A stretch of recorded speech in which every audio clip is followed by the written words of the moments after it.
Buenas tardes. El día de hoy, 16 de junio, vamos a revisar el tema de las principales teorías del desarrollo de la asignatura Psicología del Desarrollo Infantil. Vamos, bueno, les voy a compartir la pantalla para que vayamos empezando de una vez. Como ya les había comentado, pues la clase pasada se terminó el tema en general del desarrollo como ciencia, ¿no? El estudio del desarrollo humano como ciencia. Entonces, ahora pues ya vamos a empezar a revisar pues, los principales aportes teóricos al desarrollo o las principales teorías del desarrollo, ¿no? Hay muchas posturas, pero digamos que las principales que vamos a revisar el día de hoy pues son la de Jean Piaget, la de Vygotsky y la de Erikson. Entonces, voy a compartirles la pantalla.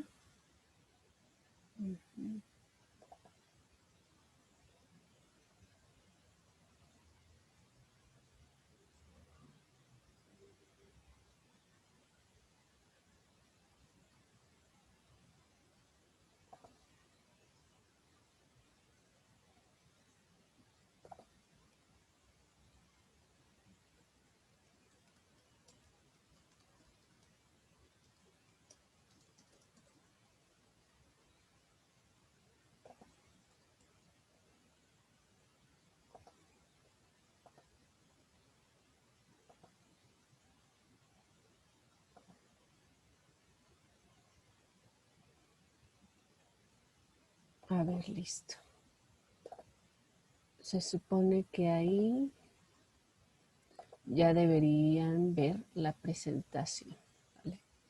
Entonces, pues como les comentaba, el tema de hoy es las principales teorías del desarrollo humano. Vamos con esta clase a empezar el tema, que es muy amplio. Primero vamos a revisar, digamos, a grandes rasgos a tanto a Vygotsky como a Jean Piaget, porque son de los principales expositores del constructivismo, ¿no? Es que démosle un poquito de tiempo. Okay. Ahí está. Primero vamos a empezar con Jean Piaget. Déjenme quitarles esta notificación porque no deja ver muy bien. Pero bueno, se supone que aquí está el periodo, la edad, la descripción y un ejemplo, ¿no? El primer periodo que establece la teoría de Jean Piaget es el sensorio motor. De los 0 a los 2 años, el niño usa sus sentidos y habilidades motrices para conocer aquello que le circunda, confiándose inicialmente en sus reflejos y más adelante en la combinatoria de sus capacidades sensoriales y motrices. Así se prepara para luego poder pensar con imágenes y conceptos. Entonces esta etapa es donde el niño pues está como explorando el mundo a través de sus sentidos, de las habilidades motrices que va desarrollando. Claro, todo esto acompañado de su cuidador primario, que en la mayoría de los casos pues es su mamá, ¿no? Un ejemplo es la succión de su propio dedo, que resulta como una reacción sustitutiva a la succión del pezón, ¿no? Hay otros niños que utilizan o les dan la mamila o el chupón o el biberón.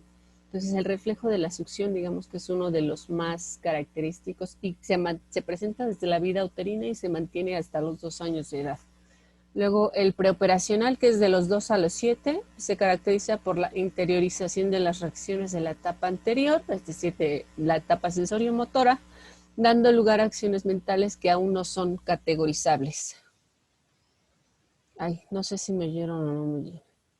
Les decía que la etapa después de la etapa sensoriomotora, de los 0 a los 2, está la etapa preoperacional, los 2 a los 7, donde aquí ya hay una interiorización de las reacciones de tanto de exploración de los sentidos como las habilidades motrices. Entonces aquí ya se da lugar a acciones mentales que aún no son categorizables como operaciones por su vaguedad, inadecuación y o falta de reversibilidad. Es decir, no son las mismas, sino que van cambiando y tampoco son características o generalizables, ¿no? Un ejemplo puede ser el juego simbólico, la intuición, el egocentrismo, el animismo, la yuxtaposición y la reversibilidad. La reversibilidad, en términos generales, la plantean como la inhabilidad para la conservación de las propiedades, ¿no? Que es justo esta falta de reversibilidad. Los niños todavía no tienen como muy presente la reversibilidad de las acciones o las consecuencias, ¿no? Luego está pues ya la etapa de operaciones concretas, que es de los 7 a los 12 años. El niño o la niña en esta fase ya no solo usa el símbolo, sino que es capaz de usarlo de modo lógico y a través de la capacidad de conservar, es decir, ya aparece esta reversibilidad, esta noción de conservación de propiedades, ¿no? Entonces, a partir de eso, hace generalizaciones y adquiere también la capacidad intelectual de conservar cantidades numéricas, materiales y superficies. Es decir, comprende que la cantidad se mantiene aunque se varíe su forma. Aquí en esta etapa pues están mucho como los juegos simbólicos o los juegos con los números, ¿no? Aquí es también una etapa donde se puede concretar ciertas habilidades como las matemáticas, ¿no? La noción de conservación del número, etc.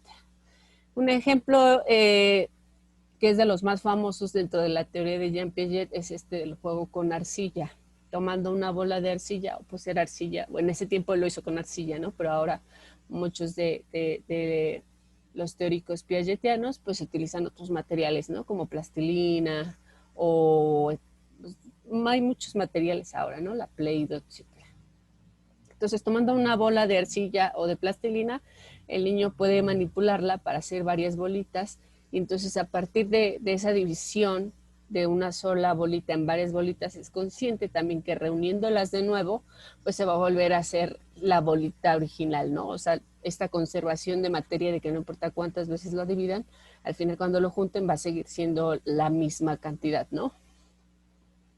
Luego está la de operaciones formales de los 12 a los 15 años. Aquí el cerebro humano está capacitado genéticamente para formular pensamientos que son abstractos o hipotético-deductivos, ¿no? Esa es una de las habilidades que también se alcanza en esta etapa. A veces toma más tiempo, pero digamos que en términos generales yo lo vería como una de las habilidades más características del enfoque cognoscitivo, porque estos pensamientos abstractos o esta capacidad de deducir o de formular hipótesis o de prever consecuencias de las acciones, pues es una de las características principales de la sociedad y de la especie, ¿no? Entonces, pues uno de los grandes aportes que dio Piaget pues, fue justo la descripción de los periodos, pero sobre todo tanto la conservación como la formulación de pensamientos abstractos, ¿no? Y al haber identificado eso. Un ejemplo de las operaciones formales podría ser cuando la persona se confronta a todas las doctrinas que su ambiente le ha proporcionado y que este sujeto pues ha asimilado, buscando dentro de sí para acomodar esta propuesta nueva, lo que le permite pasar a deducir sus propias verdades y decisiones. Es decir, cuando nosotros estamos, por ejemplo, aprendiendo algo nuevo, a partir de lo que nosotros ya tenemos como previo, es que podemos interiorizar ese conocimiento nuevo o esa doctrina nueva o ese aprendizaje o esa teoría, interiorizarlo, asimilarlo y entonces poder deducir nuestras propias, pues sí, nuestras propias verdades o deducir conclusiones muchísimo más abstractas, ¿no? ¿Qué más? Los principales aportes, pues bueno, les puse al menos estos tres. Primero, los estudios en torno a la creación del conocimiento, como les decía, ¿no? Lo cognoscitivo. La propuesta teórica de Jean Piaget pues, se consolidó como uno de los principales soportes epistemológicos del constructivismo. Evidenció la existencia de un conjunto de estructuras por medio de las cuales el ser humano interpreta el mundo. Después está Lev Vygotsky, que es esta otra postura teórica del desarrollo del cognoscitivismo, ¿no? El desarrollo cognoscitivo o la teoría cognoscitiva. Lev Vygotsky nos propone al menos estos 4 aspectos, ¿no? Lo filogenético, lo histórico-cultural, lo ontogenético y lo microgenético. ¿Qué se entiende por cada uno? Bueno, lo filogenético es el desarrollo de la especie humana, la aparición de funciones psicológicas exclusivamente humanas, ¿no? A nivel filogenético, lo que nos caracteriza, digamos, filogenéticamente, es decir, a nivel de características físicas, ¿no? Como tener 2 brazos, 2 ojos, caminar en 2 pies, a tener la pinza. Eso es más o menos, ¿no? Entonces, como que lo ve más en general hacia la especie humana. Pero cuando entra este otro factor, que es lo histórico sociocultural, entonces ese desarrollo de la especie humana se enriquece con el ámbito de sistemas que son artificiales. Se lo considera como sistemas artificiales y complejos, ¿no? Incluso arbitrarios, pero que al final regulan de la conducta social de esa especie humana, ¿no? Porque sí somos una especie humana, pero vivimos en una sociedad. Entonces, ese ámbito es el que, digamos, también va modificando hasta cierto punto nuestra conducta. Luego está el factor ontogenético, que representa el punto de encuentro de la evolución biológica y sociocultural. Pues bueno, esto es más o menos lo que les venía contando, ¿no? La ontogénesis, que ya hemos ido revisando a lo largo de las clases, la importancia que tiene este enfoque, ¿no? Y yo creo que lo resume muy bien, porque es este encuentro entre la evolución biológica de la especie humana y la evolución sociocultural como especie y como sociedad, ¿no? Luego está lo microgenético, que es el desarrollo de aspectos específicos del repertorio psicológico de los sujetos. Entonces aquí ya, él lo pone como microgenético, pero son, digamos, características simbólicas dentro de los sujetos, ¿no? Que se van incorporando y que desde luego van caracterizándose, ¿no? Los principales aportes, pues bueno, es el desarrollo sociocognitivo de la primera infancia. Él fue uno de los pioneros en la teoría sociocognitiva o sociocultural, ¿no? Como se conoce. También uno de los aportes fue la aparición del lenguaje y la comunicación, la construcción del lenguaje escrito y otros aspectos también del lenguaje, el método genético comparativo, el método experimental evolutivo. Acerca del pensamiento y el lenguaje, hay que aclarar también que es otro de los principales aportes de Vygotsky, porque hasta la fecha, pues bueno, sigue siendo uno de los temas más controversiales y desde luego que sigue dando de qué hablar, ¿no? Porque él proponía al menos que el pensamiento y el lenguaje provenían de distintas raíces genéticas. En un momento determinado, estas líneas se encuentran y entonces el pensamiento se torna verbal y el lenguaje racional. Además, la transmisión racional e intencional de la experiencia, ¿no? A partir de esta cultura que el sujeto vivencia dentro de la sociedad, puede al mismo tiempo pues, hacer esta transmisión racional e intencional hacia otras personas, ¿no? Luego, la unidad del pensamiento verbal se encuentra en el aspecto interno de la palabra, es decir, en su significado. Ya se empieza a complejizar más esta idea del lenguaje racional, del pensamiento, de verbalizar la experiencia. Y finalmente, el uso de instrumentos mediadores, Él los llama así como instrumentos mediadores, que son herramientas y signos que le funcionan a los seres humanos para entender los procesos sociales pues, que viven como individuos y como sociedad, ¿no? Finalmente, tenemos el enfoque de psicosocial de Erik Erikson, ¿no? El desarrollo de la conciencia gracias a la interacción social. Él es uno de los principales pioneros de la interacción social y propone que a partir de una reinterpretación de la... Es decir, propone que entre muchas otras cosas, retoma el trabajo de Freud y propone este desarrollo de la conciencia, al menos partiendo del estudio del yo, de la personalidad y del entorno sociohistórico-cultural. Además de que considera el conflicto como medio para el desarrollo individual. Déjenme ver si les puedo compartir otro documento que también, digamos que en términos generales, el desarrollo psicoanalítico de Erikson lo divide también en etapas de la vida, ¿no?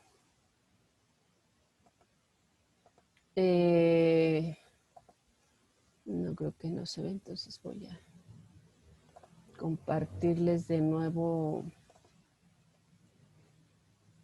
la pantalla para que sigamos viendo la presentación.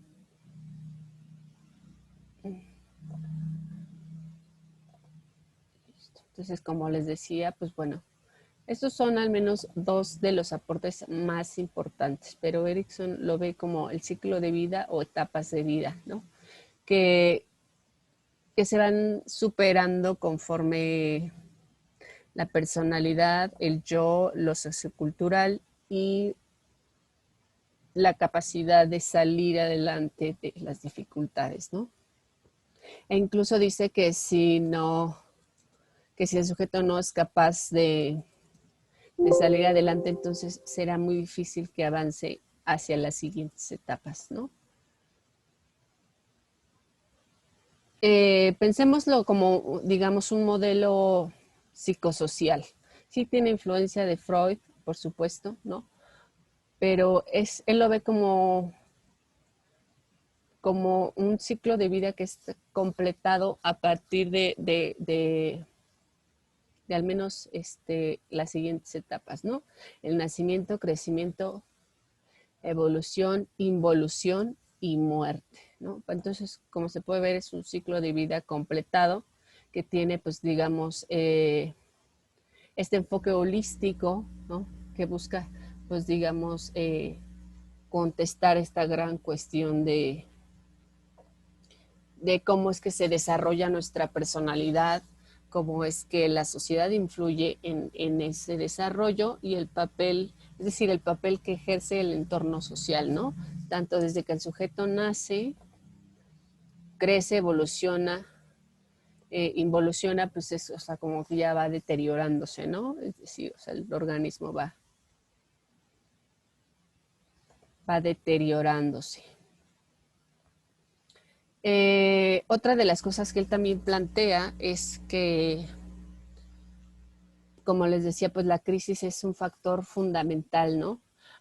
Y fundamental porque va a determinar la forma en la que el sujeto afronta esas dificultades, dependerá también del entorno social, ¿no? No tanto de lo que el sujeto o de las ganas que tenga o la autoestima, etcétera, etcétera. El echaleganismo, no, o sea, a veces también depende del entorno social que lo rodea y en el que vive el individuo, ¿no? Entonces, pensemos que cada sociedad que rodea a cada diferente tipo de individuos en las diferentes, digamos, etapas históricas de la humanidad, pues bueno, cada civilización o cada cultura ha sido en definitiva un condicionante a la aparición de la personalidad o el crecimiento de este yo individual, ¿no? Por eso les decía que retoma mucho la postura teórica de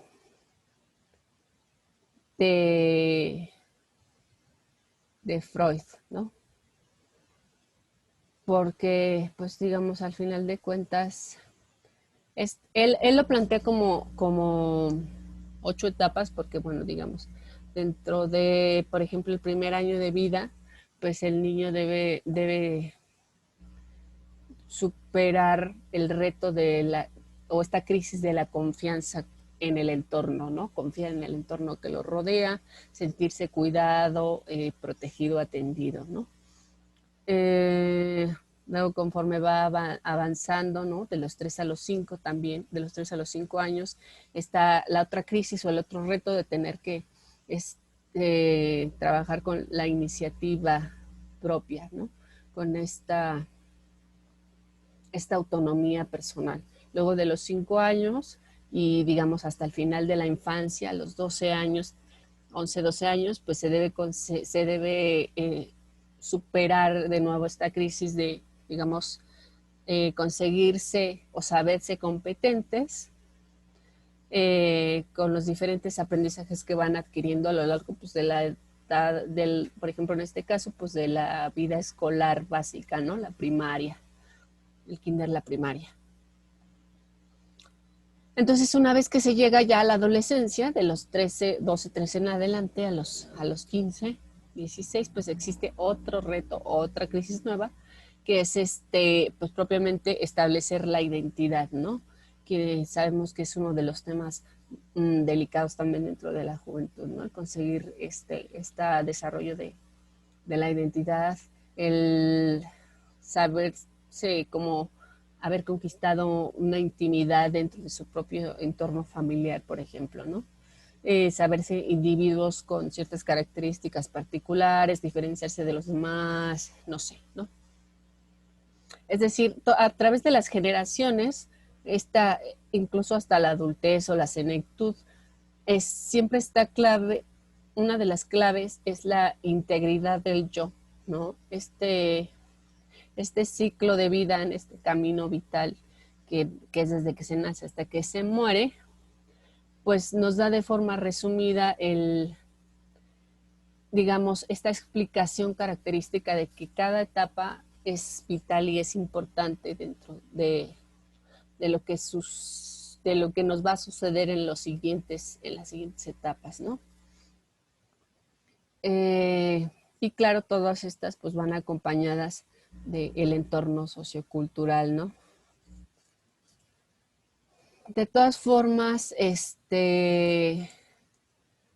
me gustaría compartirles también un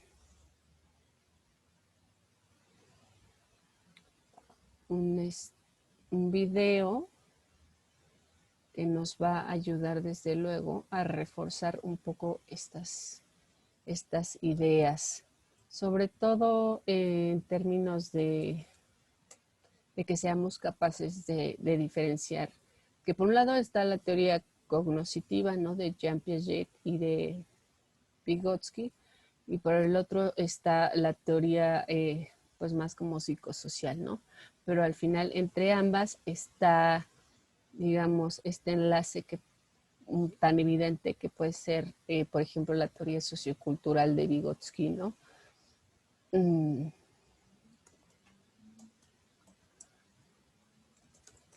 De todas formas, ustedes pueden estar revisando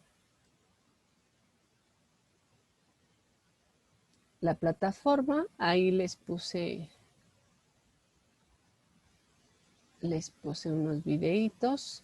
Les voy a compartir de Erickson porque no les pude poner una tablita, sino que les puse más bien el esquema y creo que me faltó como eso, ¿no? Entonces les voy a compartir el video para que refuerce lo que estuvimos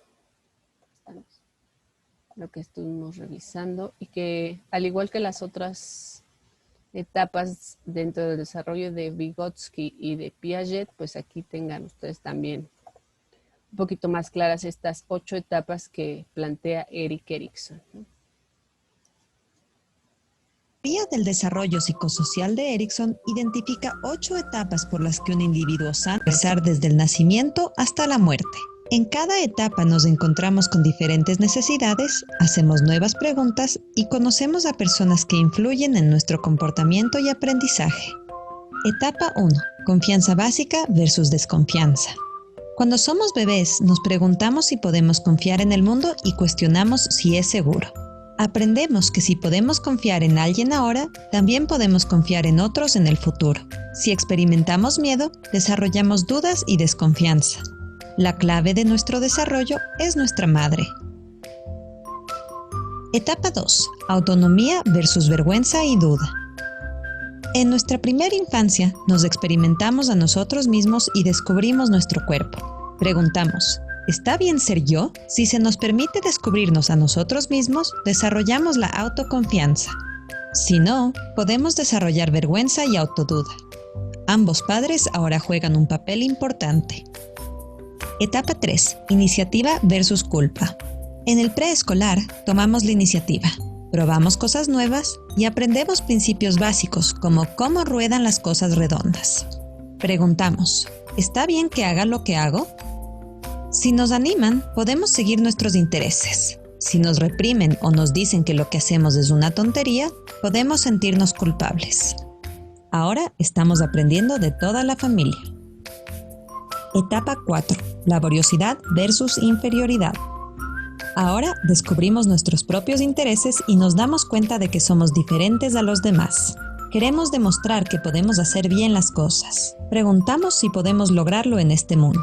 Si recibimos el reconocimiento de nuestros profesores o compañeros, nos volvemos laboriosos, que es otra palabra para trabajadores. Si recibimos demasiados comentarios negativos, comenzamos a sentirnos inferiores y perdemos la motivación. Nuestros vecinos y escuelas ahora son los que más influyen en nosotros. Etapa 5. Identidad versus confusión de roles. Durante la adolescencia, aprendemos que tenemos diferentes roles sociales. Somos amigos, estudiantes, niños y ciudadanos. Muchos experimentan una crisis de identidad. Si nuestros padres ahora nos permiten salir y explorar, podemos encontrar una identidad. Si nos empujan a conformarnos con sus puntos de vista, podemos enfrentar la confusión de roles y sentirnos perdidos. La clave de nuestro aprendizaje son nuestros compañeros y modelos a seguir. Etapa 6. Intimidad versus aislamiento.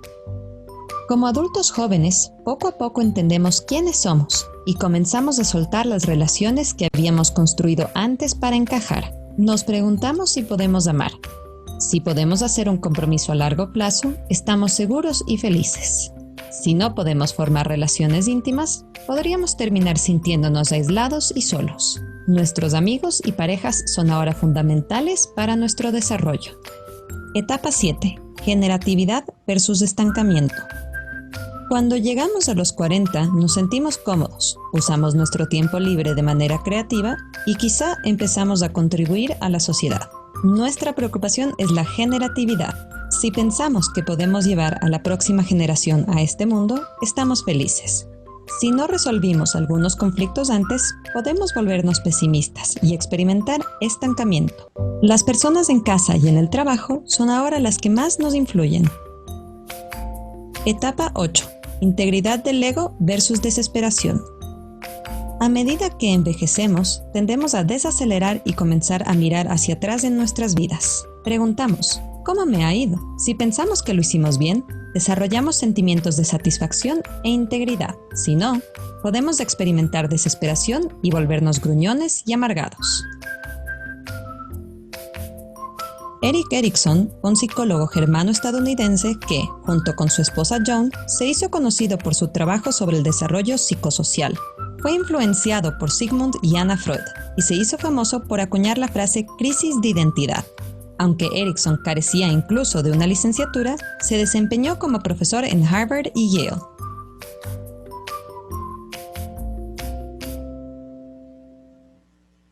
Los videos de Sprouts se publican bajo la licencia Creative Commons. Eso significa que nuestros videos son gratuitos y cualquiera puede descargarlos, editarlos y reproducirlos para uso personal. Y las escuelas públicas, los gobiernos y las organizaciones sin fines de lucro también pueden usarlos para capacitaciones, cursos en línea o diseño de nuevos planes de estudio. Bueno, como ya pudieron ver en el video, esto ya se resume perfectamente, estas 8 etapas de Erickson, ¿no? Entonces, de todas formas, el video va a estar en el canal de YouTube para que lo revisen. También les recomiendo que revisen las actividades que tengan pendientes, los materiales que están en la plataforma para este nuevo bloque, ¿no? Que son las teorías del desarrollo. Por mi parte sería todo. Muchísimas gracias.